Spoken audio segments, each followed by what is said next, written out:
Welcome back. When it comes to entertaining over the holidays, you really want to put your best foot forward without breaking the bank. Well, the same can be said for the wine that you serve, and here are some affordable holiday options is our resident wine guru, Hayley Hamilton. Yeah, you know, we spend so much time and so much money sometimes on the food that we're serving, we forget about the wine and that it can be done affordably. It can really be done affordably, and in the midst of everything else that you're doing and entertaining, especially if you're entertaining a lot of people, you don't want to break the bank. And there's some really great wines that will please all your guests and still, you know, you'll come out okay. So the first one I brought is a cava. I am so in love with Segura Viudas. I recommend it a lot. It's their Brut Reserva. It's made in the traditional method, so it's made like they do in Champagne. So it's second fermentation in the bottle, but with the actual grapes of a traditional cava. So Macabeo, Paradella, Chirello, and it's just really bright, very dry, which I personally love, really fresh, and would go great on its own. Mix it with a little Saint Germain for a nice little floral kind of cocktail, champagne cocktail, a little orange juice in the morning with mimosa.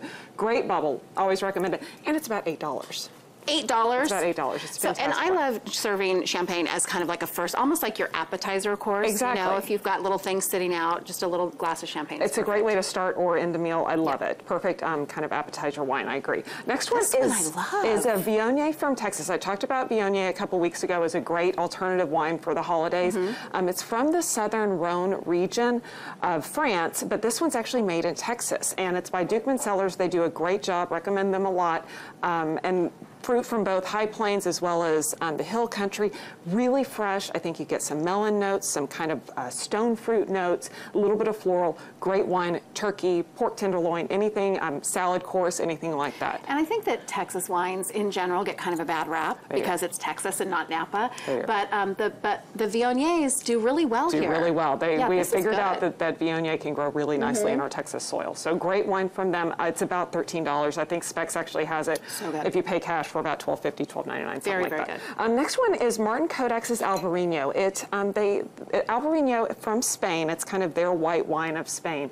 They actually aged this a little bit on the lees, which is basically on the yeast, so it adds a little bit more texture, a little more creaminess to this very bright, acidic, citrus kind of wine to make it really nice to pair with pretty much anything. I love this wine. It's about $14. Again, I think Total Wine and Specs have it for about $12. Really affordable, something that will please a lot of your kind of white wine loving guests. And probably a good gift to bring too, because it's kind of a basic white wine. Yes, but it's also a little bit different. It's not your typical Chardonnay. It has, you know, a little bit more character to it per se. Next one is from Liberty School. Their Cabernet Sauvignon in Paso Robles.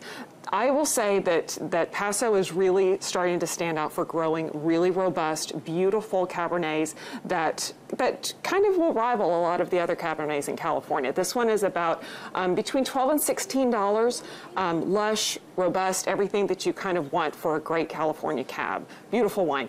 Next one is Planet Oregon. This is Tony Soder's. Tony originally started Etude in Napa, then moved up to Oregon to start his Soder winery. And isn't Pinot like the Oregon go-to? It is the Oregon wine. It is, and it's beautiful. And this one is kind of a young one, so it's going to be a little bit fruitier, so it will actually pair really nicely with a lot of your kind of holiday type meals. And it's also from sustainable fruit, sustainably processed. It's a very kind of green product.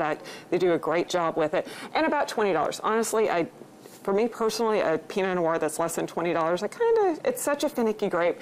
Spend about $20 for a good Pinot. It's worth it to spend a few more, yeah. And last one, again, I wanted to kind of bring something that's a little bit different. This one is Prazo de Ruiz. It is a Duro Red blend that is very, very earthy and intense and robust. It's these kind of the field blend grapes of Portugal. That's just a phone ringing over here. We'll just get rid of that. We'll get rid of that. Okay, go ahead, Hayley. I'm sorry. Finish talking about the wines. It's the field blend grapes from Portugal that will create a really interesting, robust, dense, rich. This is kind of, if you're serving a tenderloin, if you're serving lamb, it's going to be a great wine for it. And that's about $16. About $16. Yeah. Okay, all really affordable, great to serve, great to bring as gifts. Precisely. Love your ideas. Thanks for being here. Enjoy your holidays and get out of it without spending a fortune. Thanks for always pouring some for me. Cheers. You can get all these great suggestions and much more by checking out Hayley's website. It's dallasuncorked.org. Get there by going to thebroadcasttv.com or just go there directly. We'll be right back.